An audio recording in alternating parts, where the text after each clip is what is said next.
So ayan guys, meron tayo ditong binubuong PC for gaming processor yung inabil ni sir.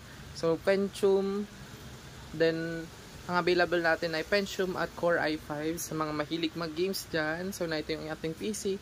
Recommended natin ang Core i5 at Pentium. So mas mataas ang Pentium kumpara kay Core i5.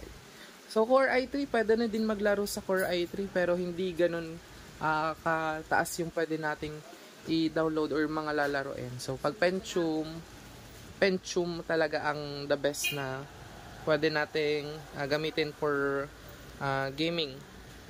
Yan, dito yung ating keyboard. So ayan, namatay na, nag-i-install kasi yan. Yan yung ating mga mouse. Available din kami guys sa Shopee. So yung mga parts, so pwede din kayo dito magpa-build kung gusto niyo magpa-build, kung meron kayong mga specific na gustong ilagay sa or ipabuo, pwede naman namin yung sundin kung ano yung mga specs na gusto niyo, kung ano yung mga brand na gusto ninyong ilagay. So ito yung ating CPU.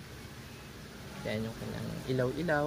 Depende din sa inyo kung anong gusto nyong color na CPU kasi may mga available kami ditong white, blue. So, pwede din yun yung masunod mo gusto nyo. Keyboard, mouse, pad, mouse. So, ayan. Pentium. Then, for gaming processor.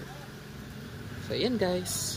Konting trivia lang tayo ngayon sa mga mahilig dyan maglaro. Recommended natin ang Pentium.